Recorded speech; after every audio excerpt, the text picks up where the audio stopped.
सुप्रभात बच्चों। इंटर के बाद डिग्री कॉलेज में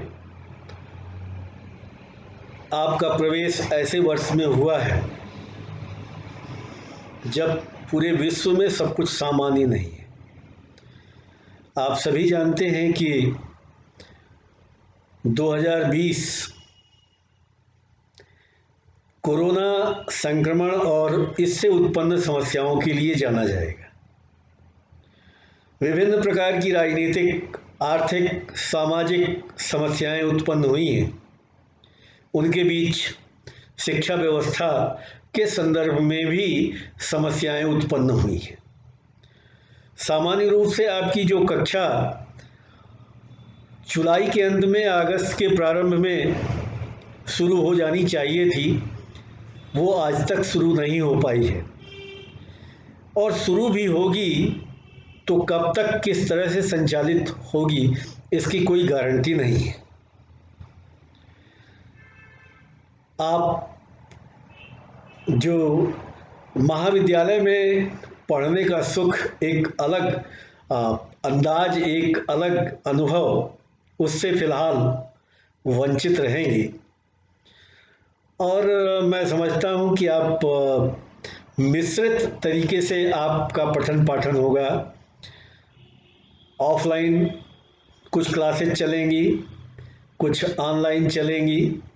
आपके पाठ्यक्रम को पूरा करने का प्रयास किया जाएगा, क्योंकि परिस्थितियां बहुत कुछ सामान्य नहीं हैं।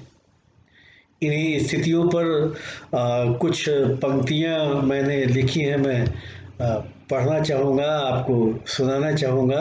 इसके बाद मैं राजनीति विज्ञान की बात करूँगा, राजनीति विज्ञान की चर्चा करूँगा।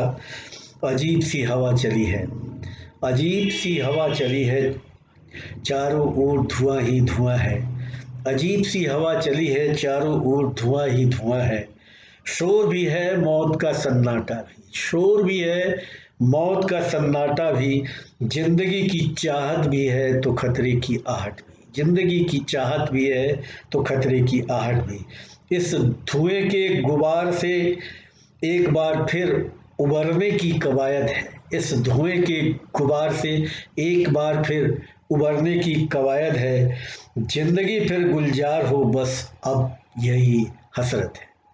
फिर से स्थितियां सामान्य होंगी निश्चित रूप से। हमें सावधान रहते हुए स्थितियों के सामान्य होने की प्रतीक्षा करनी होगी। लेकिन जैसा कि आप देख रहे हैं, न जिंदगी रुकी है न जिंदगी रुकेगी। सब कुछ वैसे ही चलता रहेगा, देश चलता रहेगा, समाज चलता रहेगा, आर्थिक गतिविधियां चलती रहेंगी, सामाजिक गतिविधियां चलती रहेंगी और शैक्षणिक गतिविधियां भी चलती रहेंगी। सामान्य रूप से राजनीति विज्ञान बीए प्रथम वर्ष की कक्षा में मैं जब जाता था तो पहले दिन सामान्य परिचय के बाद, यहाँ मैं अपना परिचय देना भूल गया हूँ, मैं doctor DN Singh, retired associate professor, government college से मैं 2018 में 30 जून को रिटायर हुआ था। अब मैं आपके बीच में हूँ। तो सामान्य परिचय के बाद मैं विद्यार्थियों से अक्सर एक सवाल करता था, हर साल पूछता था। ऐसा नहीं कि किसी एक साल की बात हो, जब भी मैं बीए प्रथम वर्ष की पहली कक्षा में जाता था तो एक सवाल जरूर पूछता था कि राजनीति विज्ञान को एक अध्ययन के विषय के रूप में आपने क्यों चुना। पॉलिटिकल साइंस, राजनीति विज्ञान मेरा प्रिय विषय रहा है। प्रारंभ से मेरी इसमें रुचि रही है और एक मोह, एक लगाव सा इस विषय से रहा है। मुझे गर्व भी है कि मैं राजनीति विज्ञान का विद्यार्थी हूँ। इसलिए मैं बच्चों से पूछता रहा हूँ और आपसे भी मेरा ये सवाल होगा। अपने जेहन में इस सवाल को रखिएगा और जवाब सोचने का प्रयास करिएगा, और मौका मिलने पर हमें आप बताने का प्रयास करिएगा। सवाल वही कि आपने राजनीति विज्ञान को अध्ययन के एक विषय के रूप में क्यों चुना। 3 विषय आपने लिए बीए में, उनमें से एक आपका पॉलिटिकल साइंस है, एक राजनीति विज्ञान है। तो राजनीति विज्ञान के इस विषय को अध्ययन के लिए आपने क्यों चुना? बड़े अजीब अजीब से जवाब आते रहे हैं, कुछ मज़ेदार होते थे, कुछ वास्तविकता के काफ़ी करीब होते थे। तो उन जवाबों की चर्चा हम करने के बाद आपको बतलाएंगे कि राजनीति विज्ञान के अध्ययन का वास्तविक महत्व क्या है। कैसे जवाब आते थे? कभी कभी जवाब आता था कि साहब मेरे दोस्त ने राजनीति विज्ञान लिया तो साथ में मैंने भी फार्म में राजनीति विज्ञान भर दिया। मेरे पापा ने राजनीति विज्ञान पढ़ा है, उनकी किताबें रखी हुई हैं, इसलिए मैंने राजनीति विज्ञान ले लिया। मेरे भैया ने कहा कि राजनीति विज्ञान ले लो तो मैंने राजनीति विज्ञान ले लिया। तो यहाँ एक बात का ध्यान रखिए कि आपने चाहे जिस कारण से भी राजनीति विज्ञान लिया हो, भैया के कहने पर लिया, दोस्त का साथ देने के लिए लिया, या पापा के पढ़े होने के कारण, उनकी किताबें होने के कारण आपने राजनीति विज्ञान लिया, जिस कारण से भी आपने राजनीति विज्ञान लिया, राजनीति विज्ञान के विद्यार्थी के रूप में आप अपने पर गर्व महसूस कीजिए, क्योंकि आप अरस्तु और आचार्य कौटिल्य की परंपरा के वाहक बनने जा रहे हैं।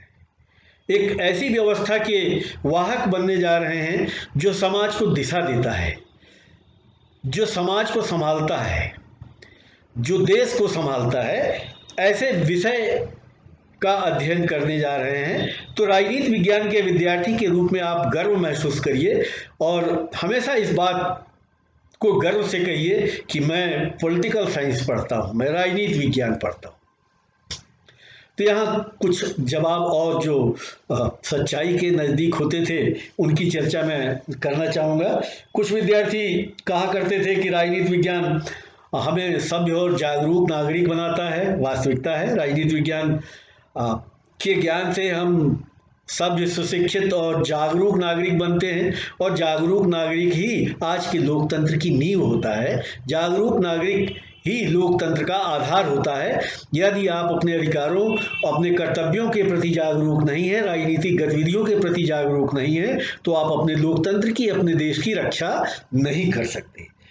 दूसरा जवाब आता था कि हम इस विषय के अध्ययन से अपने कर्तव्यों और अपने अपने अधिकारों के बारे में जानते हैं। भाई, अधिकार के बारे में जानना जरूरी है तो कर्तव्यों के बारे में भी जानना जरूरी है। केवल अधिकार महत्वपूर्ण नहीं है। केवल अधिकार की बात करेंगे और कर्तव्य भूल जाएंगे तो आप समाज को अपना समुचित नहीं दे पाएंगे। तो दूसरा जवाब होता था कि हम इससे अपने अधिकारों और कर्तव्यों के बारे में इससे हमको जानकारी मिलती है। वास्तविकता है, सही है, हम अपने अधिकारों के बारे में भी जानते हैं और हमें देश के लिए, समाज के लिए क्या करना है इसके बारे में भी जानते हैं।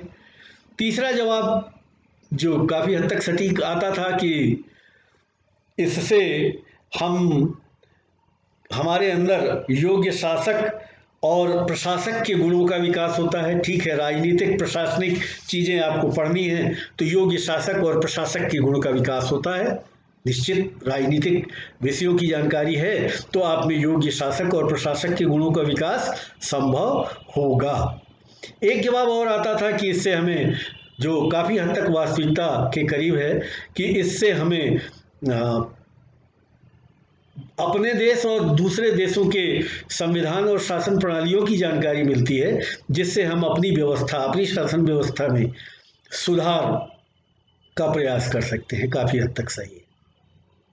एक व्यावहारिक जवाब भी आता था, मैं भी उसका समर्थन करता हूँ, और कहीं न कहीं राजनीति विज्ञान पढ़ने के पीछे मेरी भी यह इच्छा रही है कि राजनीति विज्ञान प्रतियोगी परीक्षाओं में सहयोगी विषय के रूप में कार्य करता है। विशेष रूप से सिविल सर्विसेज का विषय इसे माना जाता है और सिविल सर्विसेज में राजनीति विज्ञान से काफ़ी मदद मिलती है। किसी भी प्रतियोगी परीक्षा में सामान्य ज्ञान अनिवार्य रूप से पूछा जाता है और सामान्य ज्ञान के प्रश्न पत्र का एक बड़ा हिस्सा राजनीति विज्ञान से तय होता है, पहली बात। और दूसरी बात, अगर आप संघ लोक सेवा आयोग से सिविल सर्विसेज के लिए तैयारी कर रहे हैं या प्रांतीय लोक सेवा आयोग से सिविल सेवा के लिए तैयारी कर रहे हैं, तो आपको राजनीति विज्ञान पढ़ने से दो विषय जो मेंस के लिए होते हैं, दो विषय तैयार हो जाते हैं, एक राजनीति विज्ञान और दूसरा लोक प्रशासन। ये अलग बात है कि ये दोनों विषय आप एक साथ नहीं ले सकते, इनमें से कोई एक ही आपको चुनना होगा। और एक चीज़ और बतला दें आपको कि राजनीति विज्ञान की तुलना में लोक प्रशासन का पाठ्यक्रम कम है और लोक प्रशासन अधिक अंक प्रदान करता है। और लोक प्रशासन जो जिन लोगों ने कभी राजनीति विज्ञान नहीं पढ़ा है, विशेष रूप से जो इंजीनियरिंग के छात्र और मेडिकल के छात्र और विज्ञान के छात्र सिविल सर्विसेज के लिए तैयारी करते हैं, वे सामान्य रूप से लोक प्रशासन को अपने एक विषय के रूप में मेंस में शामिल करते हैं। यह भी बात सही है कि प्रतियोगी परीक्षाओं और सिविल सेवा के तैयारी के उद्देश्य से राजनीति विज्ञान बड़ा सहयोगी विषय है। तो ये तो जवाब जो कक्षा में आते रहे हैं उनका एक निचोड़ मैंने आपको बतलाया सामान्य रूप से, और बहुत कुछ आपके जवाब अगर मैं कक्षा में आपसे ये सवाल कर रहा होता तो इसी तरह के जवाब आते। इस निचोड़ को बतलाने के बाद हम जो वास्तविक उद्देश्य है राजनीति विज्ञान के अध्ययन का, जो वास्तविक महत्व है राजनीति विज्ञान के अध्ययन का, उसकी चर्चा करना चाहेंगे। यहां राजनीति विज्ञान का जनक कहा जाता है अरस्तु को। अरस्तु के दो कथन हैं, पहले उन कथनों की चर्चा हम करेंगे, फिर राजनीति विज्ञान के महत्व के बारे में, इसकी उपयोगिता के बारे में चर्चा करेंगे। अरस्तु ने कहा है politics is master of all sciences. ध्यान दीजिएगा, अरस्तु क्या कहता है? Politics is master of all sciences, कि राजनीति यानी राजनीति विज्ञान सभी विज्ञानों का स्वामी है, ये मास्टर साइंस है। और दूसरी बात, दूसरा कथन उसका है कि राज्य जीवन के लिए अस्तित्व में आया और सज्जीवन के लिए बना हुआ है। राज्य जीवन के लिए अस्तित्व में आया और सज्जीवन के लिए बना हुआ है। यहाँ आप देखिए राजनीति विज्ञान किससे जुड़ा हुआ है? राज्य से जुड़ा हुआ है। राजनीति विज्ञान का जो मुख्य अध्ययन का विषय है, जब राजनीति विज्ञान के परिभाषा और क्षेत्र में आप जाएंगे तो आप देखेंगे कि राजनीति विज्ञान के अध्ययन का मुख्य प्रतिपाद्य विषय राज्य है, और सारी चीजें भी है लेकिन राज्य प्रमुख। और राज्य का मुख्य कार्य क्या है? समाज में शांति और व्यवस्था कायम करना। आप कल्पना कीजिए राज्य न हो, राज्य का कानून न हो, राज्य की पुलिस न हो, राज्य की सेना न हो, तो क्या आप किसी प्रयोगशाला में प्रयोग करके किसी वैज्ञानिक सिद्धांत की रचना कर पाएंगे? क्या आप साहित्य का सृजन कर पाएंगे? क्या आप संगीत की किसी सुर लहरी का निर्माण कर पाएंगे? कोई चित्रकला चित्र बना पाएंगे? या शांतिपूर्वक कोई आर्थिक गतिविधि का संपादन कर पाएंगे? संभव ही नहीं है। इसलिए अरस्तु ने कहा politics is master of all sciences, सभी विज्ञानों का स्वामी है, क्योंकि सभी विज्ञानों के पनपने का आधार राजनीति विज्ञान है। क्योंकि राजनीति विज्ञान का मुख्य प्रतिपाद्य राज्य समाज में शांति और व्यवस्था कायम करता है, तो ज्ञान और विज्ञान की सभी शाखाएं पुष्पित पल्लवित होती हैं। इसी बात को कौटिल्य ने भी कहा है। यानी कि प्राचीन भारत में राजनीति विज्ञान का नाम था, जो सबसे ज्यादा प्रचलित नाम था वो दंड नीति था। दंड नीति, दंड का मतलब पनिशमेंट नहीं, दंड का मतलब शक्ति, दंड शक्ति का पर्याय माना गया है। कौटिल्य कहते हैं दंड ही समस्त जीवन का मूल आधार है। दंड ही समस्त जीवन का मूल आधार है। यानी शक्ति अगर नहीं है, किसकी शक्ति नहीं है? राज्य की शक्ति नहीं है। अगर राज्य की शक्ति नहीं है तो जीवन की जो अन्य गतिविधियां हैं वो संभव ही नहीं है। ना कोई आर्थिक क्रियाकलाप आप कर पाएंगे, ना कोई सामाजिक क्रियाकलाप कर पाएंगे, न किसी प्रकार का विकास कर पाएंगे, न साहित्य का सृजन होगा, न विज्ञान का निर्माण होगा, न सिद्धांत का निर्माण। इसी बात को मनुस्मृति में मनु ने भी बड़े अच्छे तरीके से कहा है। दंडः शास्ति प्रजा सर्वा दंड एवा विरक्षत। दंडः शास्ति प्रजा सर्वा दंड एवा विरक्षति। दंडः सुप्तयसु जागृति दंडः धर्मम विदुर्बुधा। दंडः शास्ति प्रजा सर्वा, दंड ही समस्त प्रजाजन पर शासन करता है। दंड एवा विरक्षति, दंड यानी यही शक्ति सबकी रक्षा करता है। दंडः सुप्तयसु जागृति यानी जब सब सो जाते हैं तो यही दंड जाग कर पहरा देता है।